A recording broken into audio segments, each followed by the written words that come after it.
Do you think that democracy can really work in a free African state? It depends what one means by democracy. If democracy is the expression of the freedom of the individual, an expression which is a freedom which is seen in all the life, economic, social, and political, then I don't see why it shouldn't happen. If democracy means a change of government by the ballot box, which includes that freedom of the individual, I don't see why it shouldn't happen. I'm quite sure that in fact, Africa is as capable of that kind of democracy as any other country. If by democracy you mean certain institutions like numerous political parties or two political parties and a parliament and oppositions and all this, that one doesn't know, because the method of the preservation of the human rights, which to me is the essence of democracy, will depend very much upon the circumstances and the history of a country. In fact, while the West talks about and teaches so much about freedoms that normally are also associated with democracy, by indeed imposing or telling people how they should live their lives without this context, this history or values and cultures that people have been brought up into, is actually denying people freedom. So in other words, on one hand, you're having people prescribing for others how they should live their lives, but the same people who also say they abide by freedoms and they want people to be free. How am I going to be free when you want to dictate to me how I should live my life? This becomes the question. Mm-hmm. So, and of course we have seen also the consequences in this across Africa in many places. One thing adding to another in a history of a long time. Today, everywhere in Africa, everywhere in the world, the West is bombing democracy into our people and destroying what used to be paradise. They come with sanctions and injunctions. You do this or we sanction you. You do this or we bomb you, and so on. The West insists that if you want to deal with them, you need to have a certain kind of government. They even go to the extent of determining who should be our leaders even today. Comradely, respected comrades and friends,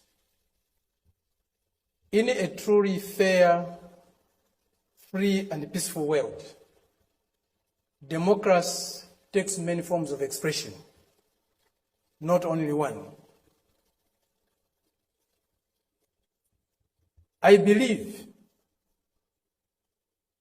democracy is a government in which all the people participate, in which the interests of the people reign supreme, in which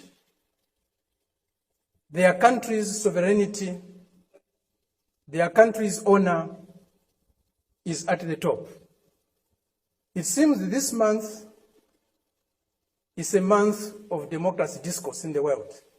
At the end of this month, there will be a conference in Lusaka, or a summit in Lusaka, Zambia, my country, led by the United States. They have come to Southern Africa to teach us democracy. A country that was opposed to our liberation, a country that supported colonial regimes, the apartheid regime in South Africa, the white racist minority regime in Zimbabwe, now Rhodesia, now Zimbabwe, the Portuguese colonial governments in Mozambique, in Angola, in Guinea-Bissau, and Cape Verde. Today is coming to Africa to teach us about democracy. A country that has toppled so many governments in Africa, that has led so many coups in Africa and other parts of the world. A country that has killed so many of our leaders in Africa and other parts of the world. The killers of Patrice Lumumba, those who toppled Kwame Nkrumah, those who killed Nasser, those who killed Muammar Gaddafi, today are coming to teach us about democracy. A country that has been built on brutal force, on enslavement of other human beings, on the humiliation of Africans, the exploitation of Africans, the plunder of Africa, today is coming to teach us about democracy.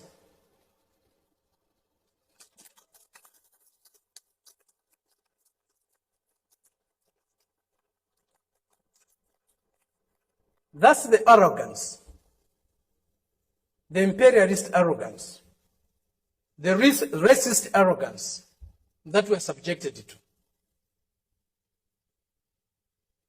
We cannot have democracy where there's hegemony of the strongest, mightiest imperialist power. We cannot have democracy where a country's resources, a country's decisions are dictated to by another country. A country that is dominated by another country cannot be democratic. A country that lacks sovereignty cannot be democratic. A people that cannot decide for themselves cannot be democratic. A colony, a neo-colony cannot be democratic. That's why today, even at the United Nations, membership is on the basis of sovereignty. Only sovereign nations can be members of the United Nations, because only sovereign nations can decide for themselves.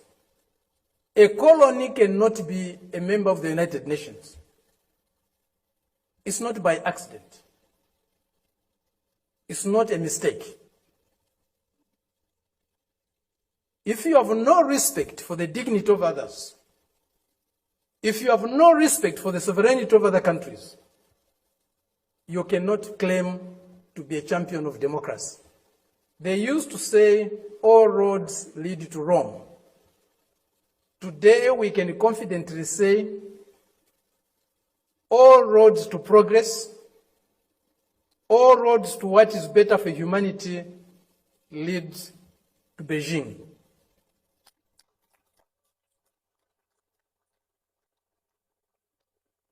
This is a country, this is a people that have developed themselves, that has developed itself without colonizing any country in the world, without plundering any country in the world, without subjugating any people in the world.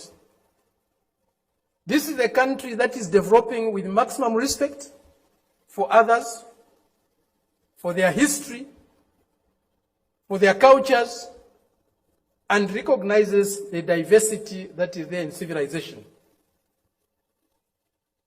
We were only taught one form of civilization, one form of modernization. That was the Western way. Westernness was a measure of how civilized, how modern you are. We reject that. We reject it because it's not correct. We reject it because it's undemocratic. We reject it because it's uncivilized to think of the world and of other people in that way. Today, they cannot accept the fact that China has caught up with them. China is about to surpass them in many areas of human endeavor. The imperialist arrogance is inhibiting them from accepting that reality. The racist arrogance is inhibiting them from accepting that reality. But the world is changing. The changes we are witnessing today, as President Xi said in Moscow recently, or the other day, they have never been seen in 100 years. They have shaped a world that they themselves today are scared of. And they have shaped a world that is not sustainable. Democracy, human development is not sustainable on the basis of plunder, on the basis of enslavement, on the basis of humiliating other people every day. That is a system we are seeing today, a system that will not survive if plunder is eliminated, if subjugation of other peoples, other nations is eliminated, if inequality in the world is eliminated. That system will disappear. The only system that you can survive and can endure for long is a system that is based on mutual benefit, win-win relationships, mutual respect for others, accommodation and tolerance of others, and fraternal love for all humanity. This is what we find in China today. This is what China's example is showing us. Indeed, all paths are different. There's no path that is the same, even if they are leading to the same destination. Each path has got its own characteristics. We are seeing that, we are learning that, we are experiencing that today with China. There are many things that need to be done to get the world that we want. A more just, a more fair, a more peaceful world is possible, but it won't drop from the skies. We have to struggle for it. And as Fidel said, if we struggle, we'll win. Thank you very much. Democracy has never worked, like you said, here in Africa, and we have been singing it has never worked.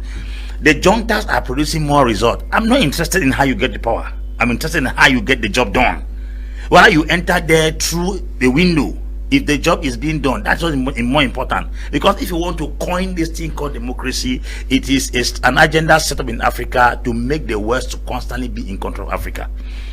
African Development Bank, 50% of its resources is from the US. AU, Israel has a seat in AU. We don't even know where European Parliament is found. No, we don't even know where it is found. I say the Europeans have seats in the EU. Israel has a seat in the EU. Where is Africans within the European and the Israeli circle?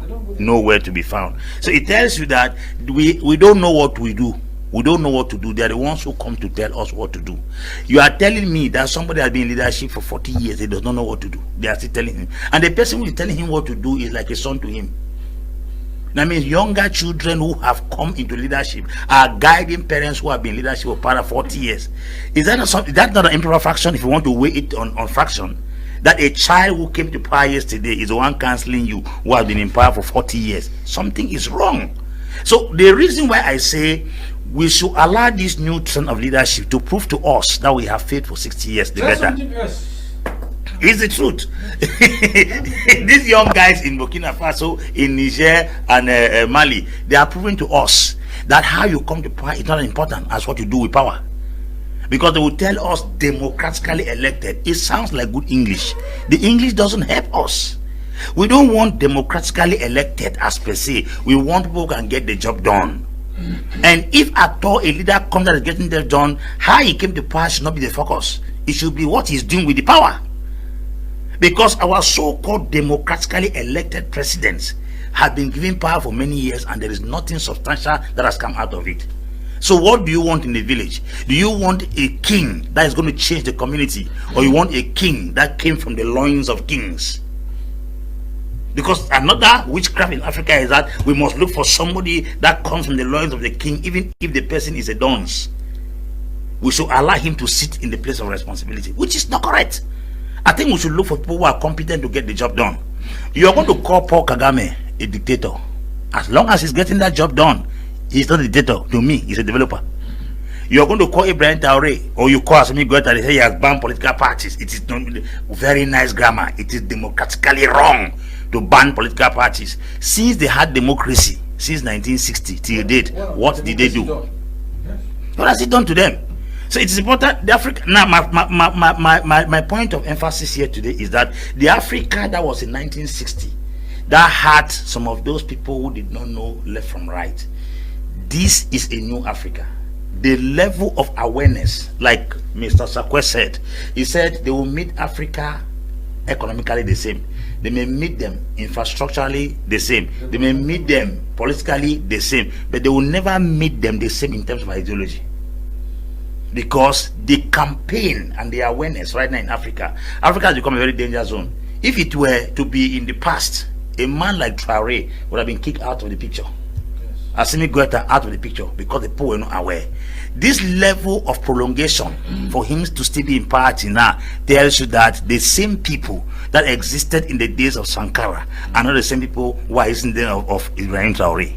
Because it was a walkover to eliminate Sankara. But it's becoming a bit difficult and very, very hard for them to penetrate Traoré. This is because in the past, the oppressor used the oppressed to kick liberators. This time around, it is the oppressed using the liberator to kick out the oppressor. So it's not going to be easy anymore. That's the reason if you watch the comment on BBC on social media, only Africans responded on it. The insult, I'm sure they are supposed to block that comment because Africans fell on it for the very first time in my life. And then the advent of the social media also, things are not done in the hiding. Things are done now in public, and there's a kind of campaign all over the continent, as a matter of fact across the globe. Because when people came out to march for Traoré, people marched not only in Burkina Faso, but Sankara was killed in Burkina Faso, there was no news anywhere. Gaddafi was killed in Libya, there was no news anywhere. Samora Machel eliminated in Mozambique, there was no news anywhere. Nkrumah was kicked out of Ghana, there was no news anywhere. So if you keep following Ahmed Bembela of Nigeria, they will kick. But look at a young man who is being tossed in an era where there is awareness. So people died in those days because the masses that were supposed to protect them were not aware. I'm sure so much hygiene has taken place in Africa as far as decolonizing the minds of the African is concerned. As Ali Mazrou in his book said, that we need to decolonize the mind. And I'm sure that that decolonization has taken place because social media has spread messages in areas people were very blind. I have come out from this platform and somebody come and said, Nanama, I don't open no. Because why? The media, mainstream, social media has been a platform through which the right information is sent to the people. Do you know that when Nkrumah died, all his write-ups and his books were burnt and banned? Because he wrote philosophies in those books that if Africans had consumed, they would have had this revolution. But unfortunately, Africans are not the reading type, but they can easily listen. That's the reason why, since the advent of the social media, we have people who are pumping the truth everywhere, the wind is blowing almost everywhere. If you look at it critically, the awareness of Pan-Africanism now is far more heavier than ever before. That's why you cannot just suddenly come to Africa and snatch our own. Do you know what it means for Gambians, Zambians, Mozambicans, South Africans, Americans to be marching for Ibrahim Traoré? It's a whole ball game, totally different. It tells you that even the last man standing in the street of Ouagadougou is now conscious that we are not ready to treat another Sankara for Blaise Compaoré. Okay.